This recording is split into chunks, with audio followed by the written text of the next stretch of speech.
But Narmeen, rarely does an Occupy Wall Street demonstration begin and end in the same location. These occupiers seem to relish the opportunity to try to keep the NYPD on its toes as it engages in spontaneous protest. Always vocal, always on the move.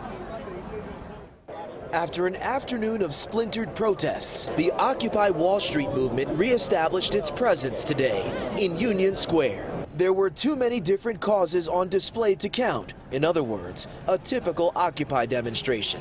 But celebrating May Day, also known as International Workers' Day, topped the official agenda. Over the winter, we were working, we were building, and we were building coalitions with labor, with community groups.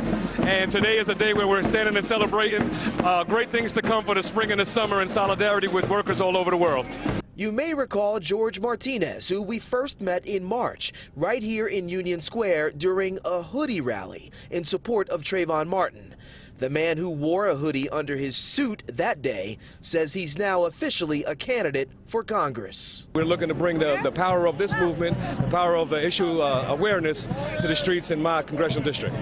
Over the last couple of days, Occupy has also fought off speculation it was responsible for sending several envelopes filled with what we now know is a harmless white powder to big banks and news outlets, including Fox News. But Occupy spokeswoman Priscilla Grimm says engaging in that kind of criminal activity is counterproductive to their cause. Why would we be here to hurt other people when we specifically are here to lift everyone up? Shoot, shoot for the loopholes. From Union Square, protesters took their anger with the so-called 1% downtown, specifically to Wall Street.